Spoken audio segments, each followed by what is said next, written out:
kita punya wirid. Setuju? Punya wirid. Wirid apa? Sesuai kemampuan. Ada yang kelebihannya suka zikir, udah jadikan wirid zikir. Ada yang suka tahajud, udah berarti wiridnya tahajud. Ada yang kelebihannya suka baca Quran, suka baca, suka dengar. Dan selalu saya usulkan, kalau bisa lebih banyak mendengar daripada membaca. Jadi dengar sambil melihat Al-Quran, luar biasa manfaat. Pendengarannya itu luar biasa. Makanya banyak dalam Al-Quran selalu mendahulukan pendengaran. Sami'na wa ata'na. Inna sam'a wal basara wal fuada. Pendengaran, pandangan mata dan yang lain-lain. Berarti selalu didahulukan pendengaran. Makanya kita selalu mengusulkan ke jamaah suka sering mendengar, rutin mendengar bacaan Al-Quran murattal. Termasuk bagi ingin yang menghafal Al-Quran, harus banyak mendengar bacaan Al-Quran. Di jalan, naik motor, kita bisa pesan di telinga kita, melalui HP kita, pas mau tidur. Dan subhanallah, sima' dan mendengar Al-Quran ketika tidur terekam di dalam otak. Karena kalau kita tidur, semua yang ada di dalam tubuh badan kita menurun, drop. Kecuali satu yang aktif pas kita tidur. Apa? Otak. Otak aktif. Makanya kalau ada orang sering sakit kepala, ingin diperiksa otaknya, dikasih obat tidur, baru dipasang alatnya supaya kita tahu keadaan otaknya apa. Makanya ditemukan ahli teliti, khususnya para dokter otak, menemukan begitu dahsyat energi dan manfaatnya suara Al-Quran bagi orang yang tidur. Jadi boleh setel Al-Quran dengan suara yang tidak mengganggu orang lain, tapi cukup mendengar kita sendiri setel. Karena ini sangat memfreshkan kepala kita, otak-otak kita, termasuk saraf-saraf. Karena aktivitas, faktor usia, mungkin karena sering sakit dan yang lain-lain, ada saraf-saraf yang bisa dikatakan sudah non-aktif, tidak aktif, dihidupkan dan diaktifkan kembali oleh bacaan-bacaan Al-Quran. Subhanallah, obat.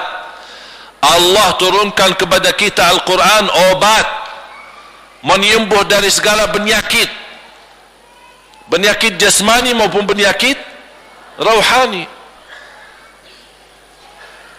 Bapak ibu jamaah sekalian dimuliakan Allah subhanahu wa ta'ala, Rasul kita sallallahu alaihi wasallam, udah jam 10 habis ya waktu.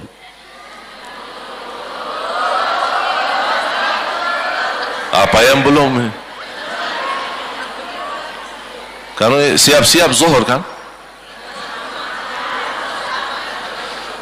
Rasulullah sallallahu alaihi wasallam sebagai nabi kita, tidak ada sesuatu yang kebaikan yang beruntung buat kita sudah disampaikan. Bahkan Rasulullah SAW tidak pernah melupakan dan mendoakan kita. Ketika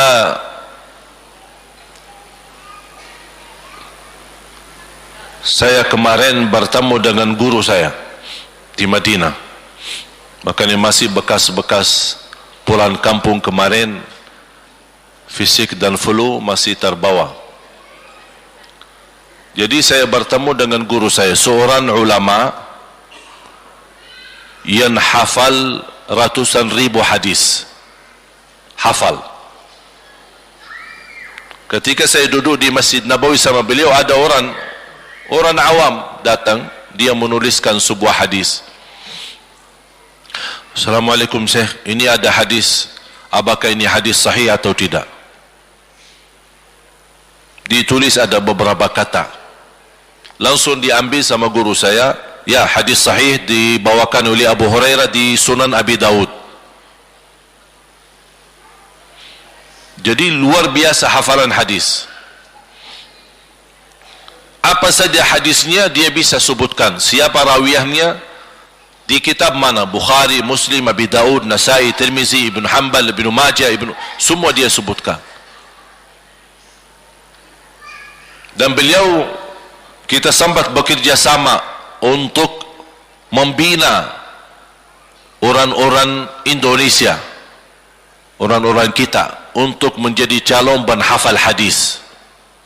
Dan alhamdulillah sudah kita 2 kali buktikan melalui program penghafalan hadis di markas kami di Jakarta, dan alhamdulillah ternyata menemukan orang Indonesia yang juga cukup hebat, bisa mudah dengan menghafal.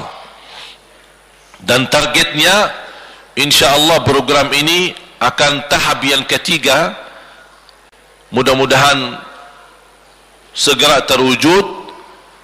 Semua penghafal hadis kalau sudah lulus akan dikirim ke Madinah melanjut belajar hadis di Masjid Nabawi, dan ini semua gratis, free, tidak ada 1 rupiah bayar. Dan di Madinah nanti ditempatkan di hotel dekat masjid. Jadi makan, minum, pakaian pun tidak boleh dicuci, karena ada petugas yang khusus cuci pakaian, laundry. Tugas kita apa? 1, hafal hadis, tidak ada yang lain. Dari hotel ke masjid, masjid ke hotel. Begitu beliau, saya duduk bersama, dikenalkan sama seorang anak usia 12 tahun, buta. 12 tahun dan buta, tunanetra. Beliau hafal Al-Quran.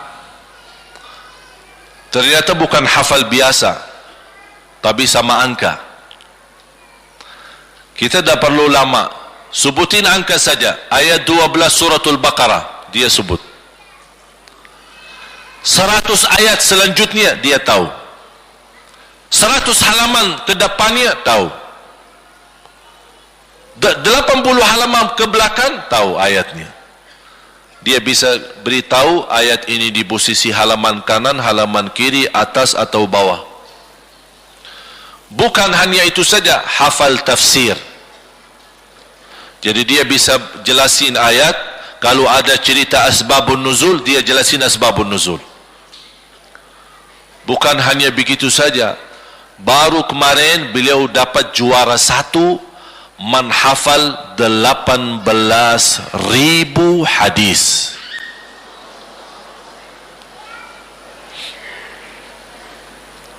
Usia berapa? 12.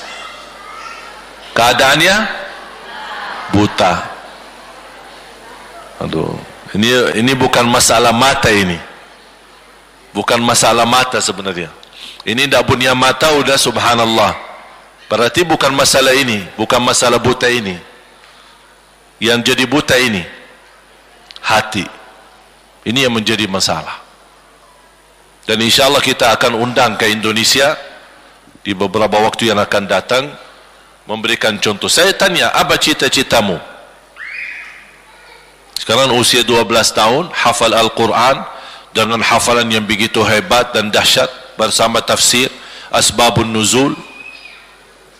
Belum lagi menghafal 18.000 hadis.